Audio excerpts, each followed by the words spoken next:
Hello बच्चों and welcome to study with Unique. पिछले videos में हम बेटा जीएसटी वाला पार्ट ऑलरेडी कवर कर चुके हैं।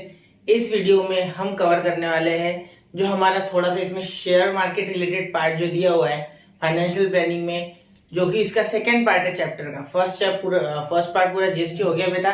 अब हम देखेंगे शेयर मार्केट से रिलेटेड थोड़ा बहुत पार्ट। तो इससे पहले आपने पता होना चाहिए कि what is shares, what are shares, what is share, share क्या होता है।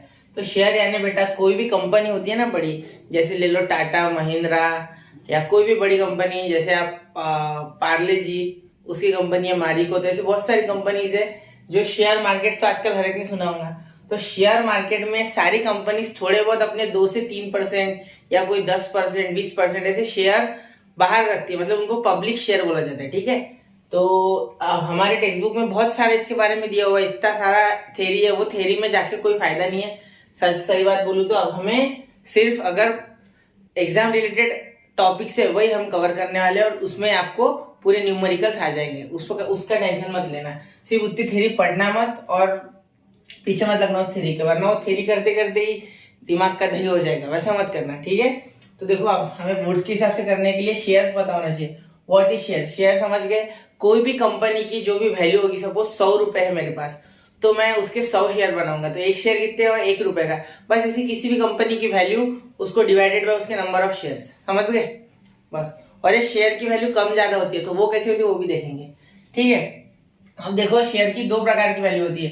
फेस वैल्यू, फेस वैल्यू यानी वो वैल्यू जिस प्राइस पे उस कंपनी ने वो शेयर को इंट्रोड्यूस किया है। क्या किया है, इंट्रोड्यूस। सपोज मेरी एक कंपनी है जिसकी वैल्यूएशन समझ लो है 200 रुपए, तो मैं उसके 100 शेयर मार्केट में निकालता हूँ तो 2 रुपए का एक शेयर हो गया, ये होगी फेस वैल्यू।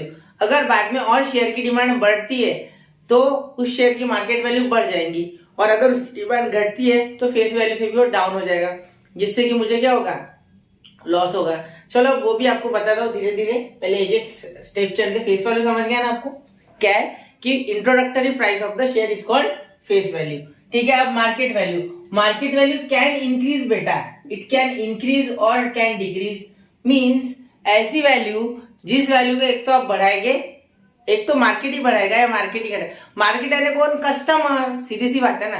देखो अगर मैंने मेरी एक कंपनी, उसके कुछ शेयर्स मैंने निकाल लिए बाहर, पब्लिक समझे ना, मतलब लोगों के बीच में, तो वो शेयर्स कितने तेजी से बिकते हैं और उस पर कितनी डिमांड और बढ़ती है या घटती है उसके ऊपर डिपेंड करेगा। अगर डिमांड बढ़ती है तो मार्केट वैल्यू बढ़ती है, डिमांड कम होती है मार्केट वैल्यू घटती है, समझे। फेस वैल्यू कांस्टेंट रहती है, मतलब इंट्रोडक्टरी प्राइस जिसको बोलते हैं, मतलब पहले जो मैंने बोला कि भाई इतने में मुझे बेचना है ये शेयर, समझ गए। ठीक है, चलो यहाँ तक क्लियर है।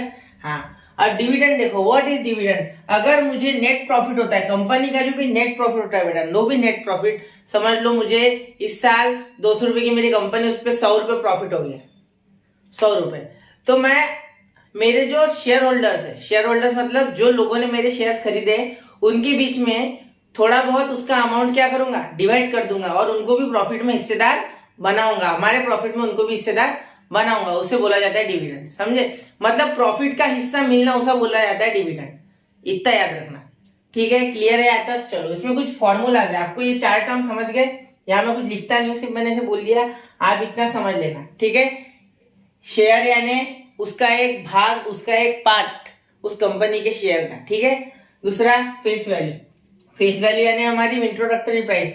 मार्केट वैल्यू, मार्केट वैल्यू यानी जो मार्केट में आने के बाद उस शेयर की वैल्यू होगी उसको बोलेंगे मार्केट वैल्यू, या तो बढ़ेगी या तो घट सकती है, दोनों हो सकती है। डिविडेंड, अब डिविडेंड क्या है बेटा, डिविडेंड यानी उस कंपनी को जो भी प्रॉफिट होगा, प्रॉफिट लॉस में नहीं, प्रॉफिट में, इसीलिए मैं प्रॉफिट शब्द इस्तेमाल कर, जो भी प्रॉफिट होगा उसमें का सब शेयर होल्डर्स में बांटना, उसे बोलेंगे डिविडेंड। हो गया क्लियर, आता था प्रीमियम पार्ट डिस्काउंट की तरफ चलते। चलो अब यहाँ मैं ब्लू पेन से लिखूंगा इसके नीचे। देखो प्रीमियम को होता है बेटा जब market value is greater than face value, ये ग्रेटर देन का साइन है, मार्केट वैल्यू ग्रेटर देन होनी चाहिए फेस वैल्यू, मतलब मार्केट वैल्यू बड़ी होनी चाहिए बेटा फेस वैल्यू से, तब होगा हमारा प्रीमियम। क्या होगा, प्रीमियम होगा, समझे। और जब market value equal to face value तो एट पार, मतलब मार्केट वैल्यू और फेस वैल्यू दोनों अगर इक्वल है तो एट पार, पार यानी बस चालू है, मतलब नो प्रॉफिट नो लॉस, बस कांस्टेंट है शेयर, ठीक है। और प्रीमियम यानी प्रॉफिट, इसको आप प्रॉफिट जोड़ सकते हैं, प्रॉफिट, समझे। और पार यानी नो प्रॉफिट नो लॉस, ठीक है, समझ गए इतना, ठीक है। चलो अब डिस्काउंट देखो बेटा, डिस्काउंट होगा market value is less then face value.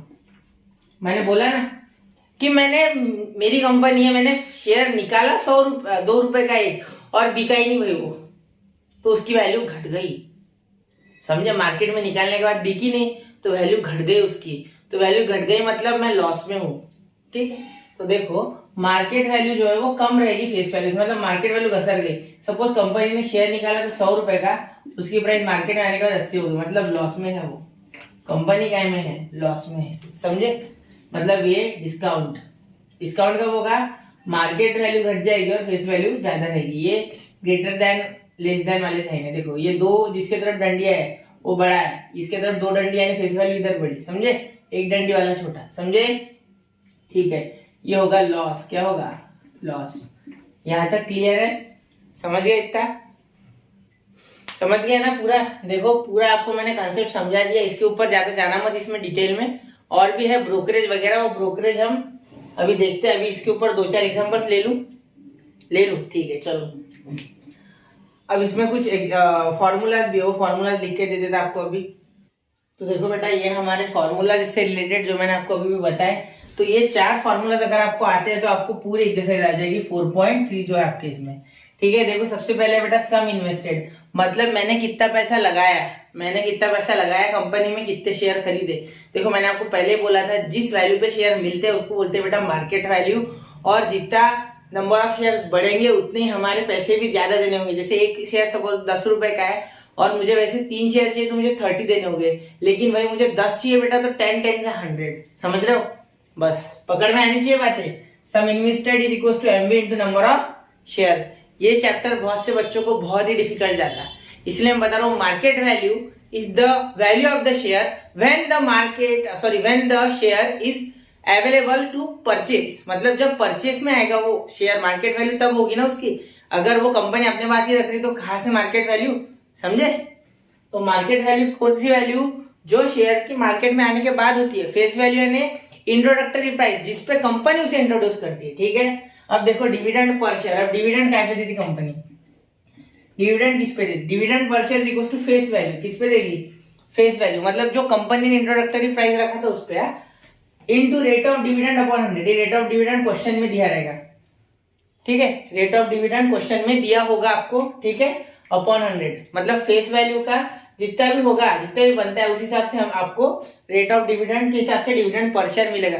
पर शेयर ये याद रखना, पर शेयर यानी ओनली अबाउट 1 शेयर, यहाँ ओनली अबाउट 1 शेयर, एक ही शेयर के बारे में बात कर रहे हैं, दूसरे नहीं, ठीक है। अब यहाँ देखो मैंने इसीलिए इससे रिलेटेड फॉर्मूला लिखा है, टोटल डिविडेंड क्या बेटा, टोटल डिविडेंड, मतलब ये क्या है, टोटल डिविडेंड है। व्हाट इज टोटल डिविडेंड बेटा, total dividend is equal to dividend per share into number of share, मतलब हर एक शेयर का डिविडेंड पर शेयर, मतलब हर एक शेयर पे जितना डिविडेंड मिला, मतलब हर शेयर पे यहाँ जितना डिविडेंड मिला इनटू नंबर ऑफ शेयर, मतलब एक शेयर का dividend into number of share, मतलब जितने का भी आपको एक शेयर पे जितना भी डिविडेंड मिला होगा, सपोज 2 रुपए, तो आपने 200 शेयर लिए होंगे तो 2 इंटू 200 मतलब 400 रुपए आपको मिले, समझ पा रहे हो।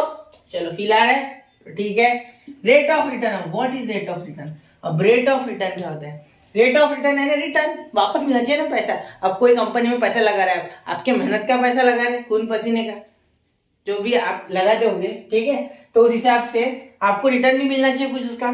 तो देखो total dividend received upon sum invested, अब टोटल डिविडेंड रिसीव्ड को कोई बोलता है डिविडेंड इनकम, मैंने यहाँ टोटल डिविडेंड रिसीव्ड लिखा, कोई लिखता है डिविडेंड इनकम, दोनों सही है बेटा, ठीक है।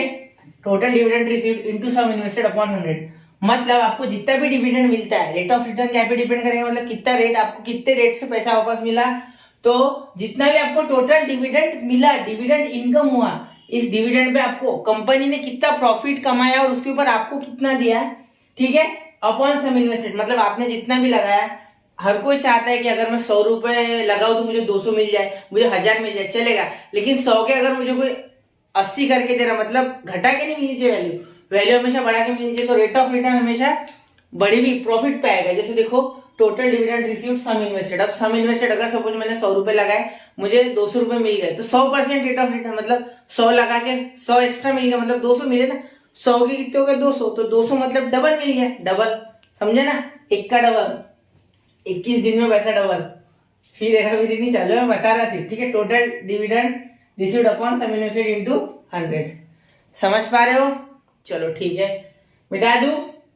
ठीक है, ये मिटा रहा, एक बार स्क्रीनशॉट निकाल लो चाहिए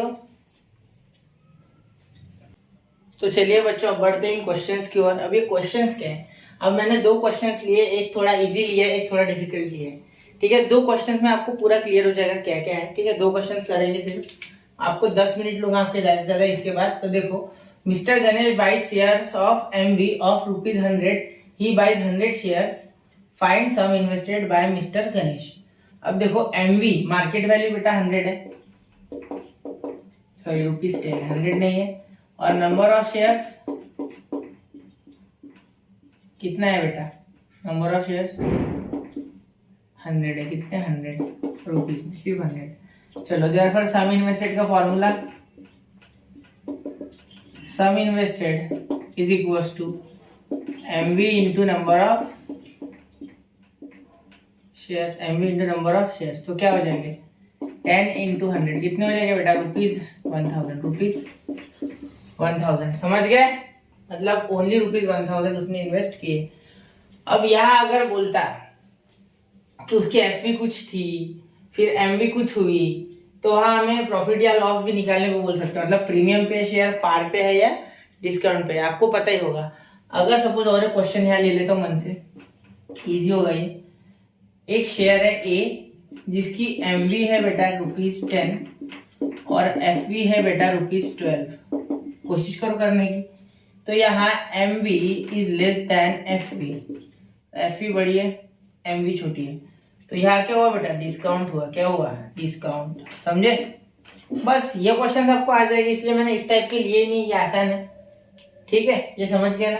मतलब अगर एमवी एमवी है तो पार है, तो ये तो आपको पता है दोनों की वैल्यू सेम है, तो अगर एमवी बड़ा है तो इन दैट केस प्रीमियम है, मतलब प्रॉफिट है, और अगर कम है तो डिस्काउंट, इस तरीके से डिस्काउंट है ना लॉस। ये तो आपको मैंने ऑलरेडी स्टार्टिंग में जब इसका बेसिक्स लिया था, दो चार वो जो टर्मिनोलॉजीज थी वो समझाई ना, तभी हो गया ये, ठीक है। तो चलो मिस्टर शांतिलाल वाला प्रॉब्लम सॉल्व करते, सॉरी शांतिलाल नहीं, Shanti. Mister Shanti has purchased 150 shares, ये 150 है बेटा, क्या है 150, क्या है ये 150 शेयर्स ऑफ एफपी, मतलब उनकी फेस वैल्यू कितनी है 100 और मार्केट वैल्यू कितनी है बेटा 120। ये शब्द जो इंपॉर्टेंट है तो मैं अंडरलाइन कर रहा। Company has paid 7% dividend, dividend कितना मिला मिस्टर शांति को 7%, अरे मौज हो गई मिस्टर शांति की, 7% मिल रहा, ठीक है। चलो अब सबसे पहले यहाँ रेट ऑफ रिटर्न पूछा है। अब रेट ऑफ रिटर्न का फॉर्मूला क्या था बेटा, rate of return is equal to dividend income upon sum invested into 100। तो सबसे पहले तो यहाँ सम इन्वेस्टेड कितना है वो निकालना है, व्हाट इज सम इन्वेस्टेड। अब निकालते हैं कितना इन्वेस्ट किया शांति ने पैसा, मिस्टर शांति, अब शांति लड़के का भी नाम होता है, ऐसा नहीं है लड़की का ही, ठीक है। Sum invested is equal to MV into number of बेटा शेयर्स, नंबर ऑफ शेयर्स, तो कितना हो गया 120 इंटू नंबर ऑफ शेयर्स कितने बेटा 150, तो कितना हो गया बेटा हमारा यहाँ ₹120 इंटू 150 कितना हो गया 15, ये हो गया 180, ये हो गया 18,000। अरे बहुत माल वाला लग रहा है ये, 18,000 कर दी इसने इन्वेस्ट। चलो ठीक है, ये देखो दोनों के जीरो, इसका हो गया 15 10 150 150 प्लस 30 180, तो ये हो गया 18,000, ठीक है, हो गया यहाँ तक। अब एफपी देखो, अब हमें क्या निकालना है, अब हमें निकालना है या इसके बाद निकालना होता है हमें dividend per share, dividend per share, क्योंकि डिविडेंड इनकम टोटल निकालने के लिए एक शेयर पे कितना मिले ये तो पता होना चाहिए ना। Dividend per share, dividend per share is equal to क्या होगा एफवी, फॉर्मूला लिखने की जरूरत नहीं अगर आपको आता है तो। एफवी क्या है 100, लिख दूं, चलो लिख देता हूँ, FV into rate of dividend, rate of dividend upon 100। तो क्या है एफ बेटा, एफ हमारी 100। रेट ऑफ डिविडेंड कितना है बेटा 7 अपॉन 100। अरे 7 रुपये मिल गया, एफ 100 ही है बराबर। चलो ₹7 का इसे मिल गया डिविडेंड। ठीक है, चलो यहाँ तक पहुंच गए। चलो अब देखो, अब हमें निकालना है टोटल डिविडेंड, मतलब डिविडेंड इनकम। डिविडेंड इनकम एक ही बात है दोनों। ठीक है, तो नंबर ऑफ शेयर्स कितने, इसका फॉर्मूला रहता है number of shares into dividend per share. Dividend per share तो कितना हो जाएगा बेटा, यहाँ हो जाएगा डिविडेंड पर शेयर है हमारा 7 और नंबर ऑफ शेयर है 150, यानी हमारा कितना आ गया बेटा ये 150 इंटू 7। 15 का टेबल लर्न करना मैंने बोला था ना, कल बोला था मैंने, टेबल लर्न कर लो। ठीक है, समझ गए। यहाँ देखो कैसे, अगर आपको नहीं आता है तो जोड़ना कैसे देखो।